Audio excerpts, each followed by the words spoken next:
Student ভিসাতে যারা পোল্যান্ডে যাওয়ার কথা ভাবছো, এই ভিডিওটি তোমাদের জন্য। এই ভিডিওতে আমি আলোচনা করব হচ্ছে পোল্যান্ডে স্টুডেন্ট ভিসার একটা কমপ্লিট গাইড আমি এই ভিডিওতে দেওয়ার চেষ্টা করব।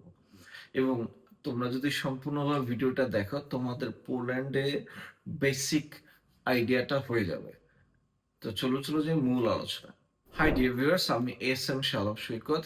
শালম সৈকত ইউটিউব চ্যানেলের পক্ষ থেকে সবাইকে জানাচ্ছি স্বাগতম। আমি পোল্যান্ডে মাস্টার্স ডিগ্রি করার পরে পোল্যান্ডে আমি অলমোস্ট 5 ইয়ার্স ছিলাম। পোল্যান্ডে অনেক স্টুডেন্টের ভিসা আমাদের হাতে হয়েছে। তাই আমার যে প্র্যাকটিক্যাল অভিজ্ঞতা, এই প্র্যাকটিক্যাল অভিজ্ঞতার আলোকে তোমাদেরকে আমি এই ভিডিওতে গাইড করব। তাই তোমরা যারা পোল্যান্ডে যেতে চাও, এই ভিডিওটি তোমাদের জন্য একটা ওভারঅল একটা গাইড প্যাকেজ হবে বলে আমি মনে করি।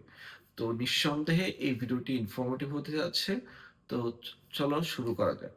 এই ভিডিওতে আমি যে বিষয়গুলো নিয়ে আলোচনা করব সেটা হচ্ছে পোল্যান্ডে ব্যাচেলর বা মাস্টার্স করার জন্য কি কি রিকোয়ারমেন্টস লাগবে, ল্যাঙ্গুয়েজ রিকোয়ারমেন্টস কি, টিউশন ফিস কেমন, অ্যাপ্লিকেশন ফি কেমন, কয়টি ইনটেক রয়েছে, কখন অ্যাপ্লিকেশন করতে হবে এবং ভিসা সানসেস কেমন, সবকিছু মিলিয়ে আজকে ভিডিওটি।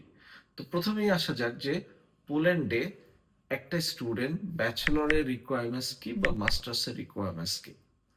বাংলাদেশের স্টুডেন্ট হিসেবে তোমার যদি এইচএসসি করা থাকে অর্থাৎ higher secondary school certificate complete করা থাকে এবং তোমার যদি মিনিমাম সিজিপিএ 3.50 হয় অর্থাৎ 60% মার্ক থাকে, তুমি পোল্যান্ডের জন্য বেসিক্যালি এলিজিবল। যারা মাস্টার্স অ্যাপ্লিকেশন করতে চাও তাদের জন্য যদি ব্যাচেলর সিজিপিএ অ্যাটলিস্ট 2.75 থাকে, তাহলেও তুমি পোল্যান্ডের জন্য এলিজিবল। কিন্তু আমার মতে যাদের এইচএসসি তে 4 আছে এবং ব্যাচেলরে 3 আছে, দে আর দ্য পারফেক্ট ক্যান্ডিডেটস। এবং আইএলটিএস এর ক্ষেত্রে পোল্যান্ডের কিন্তু নির্দিষ্ট আইএলটিএস এর রিকোয়ারমেন্টস নাই, কিন্তু আইএলটিএস এর 6 বা পিটি 58 বা টোফেল 78, এই স্কোরটা হচ্ছে আদর্শ স্কোর ফর পোল্যান্ড অ্যাপ্লিকেশনস। এখন আসা যাক যে আসলে এর নিচে এর কম স্কোর হলে অ্যাপ্লিকেশন করা যাবে কিনা। অবভিয়াসলি করা যাবে 5.5 দিয়ে, পিটি 55 দিয়ে, কিন্তু ফ্যাক্ট হচ্ছে ওই যে স্কোরটা 6 বা 58, দ্যাট ইজ কনফিডেন্ট স্কোর। অর্থাৎ পোল্যান্ডের জন্য তোমাকে ইন্ডিয়া যেতে হবে, কিন্তু ইন্ডিয়া গিয়ে তুমি যদি ভিসা না পাও তোমার অনেকগুলো টাকা লস হবে। তাই আমি মনে করি যে ভালো প্রোফাইল গুলাই পোল্যান্ডে অ্যাপ্লিকেশন করা উচিত, ভিসা পাবার ক্ষেত্রে সুবিধা হবে। এইবার আসা যাক যে পোল্যান্ডে কয়টি ইনটেক। পোল্যান্ডে বেসিক্যালি 2টি ইনটেক, একটি হচ্ছে সেপ্টেম্বর ইনটেক যেটাকে মেজর ইনটেক বলা হয়, একটা হচ্ছে ফেব্রুয়ারি ইনটেক যেটাকে বলা হয় মাইনর ইনটেক্স।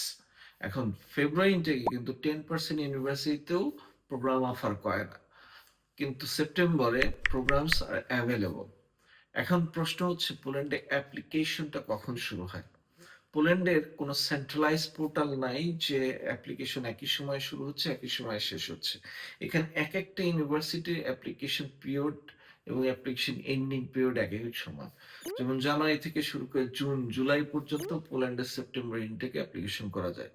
কিন্তু বাংলাদেশি স্টুডেন্ট হিসেবে তোমরা কখনোই ওই জুন জুলাইতে গিয়ে অ্যাপ্লাই করবা, তোমাদের উচিত হচ্ছে এপ্রিল মে এর মধ্যেই অ্যাপ্লিকেশন শেষ করে দেয়া। এর কারণ হচ্ছে তোমাদেরকে আরেকটা কান্ট্রিতে যেতে হবে এবং ভিসা পেতে হবে। তাই আমার সাজেশন হচ্ছে যতই ডেডলাইন থাক, এপ্রিল মে এর মধ্যে অ্যাপ্লিকেশনটা কনফার্ম করতে হবে। এবার আসা যাক যে অ্যাপ্লিকেশন ফি বা টিউশন ফিসটা কেমন। পোল্যান্ডের অ্যাপ্লিকেশন ফি এবং টিউশন ফিস খুবই কম এবং ভেরি অ্যাফোর্ডেবল।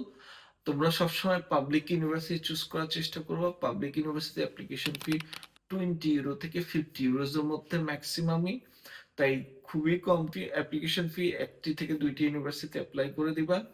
আরেকটা হচ্ছে টিউশন ফিস রেঞ্জও পাবলিক ইউনিভার্সিটি গুলোতে খুবই কম, 2 থেকে 3,500 ইউরোর মধ্যে ম্যাক্সিমাম ইউনিভার্সিটি, এক্সেপ্ট কিছু ইঞ্জিনিয়ারিং প্রোগ্রাম এবং মেডিকেল প্রোগ্রাম ছাড়া টিউশন ফি গুলো এই রেঞ্জেরই হয়ে থাকে। নেক্সট হচ্ছে লিভিং কস্ট কেমন।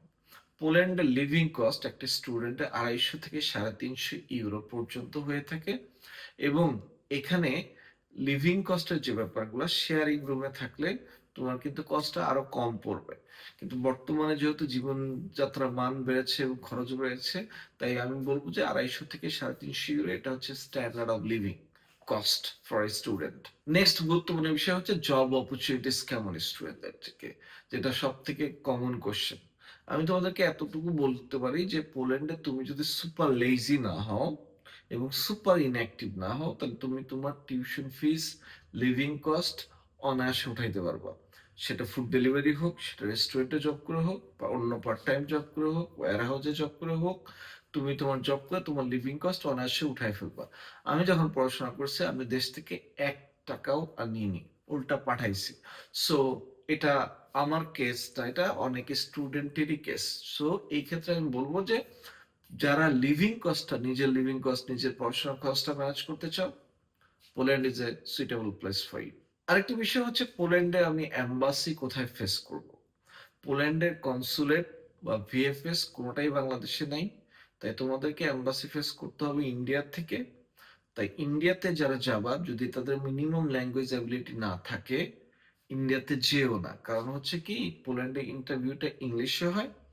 তোমার যদি সবকিছু ডকুমেন্টস ঠিক না থাকে এবং তোমার যদি ইন্টারভিউ কনফিডেন্স ভালো না থাকে, তুমি পোল্যান্ড ফেস করো না।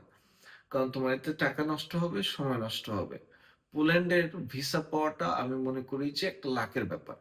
পোল্যান্ডে যদি তোমার ভিসা হয়, তুমি ভেবে নিবে তুমি কম টাকায় একটা ভালো জিনিস পাইছো। কারণ পোল্যান্ডের ভিসা হওয়া মানে হচ্ছে তুমি পরের লাইফটা খুব একটা কঠিন হবে না।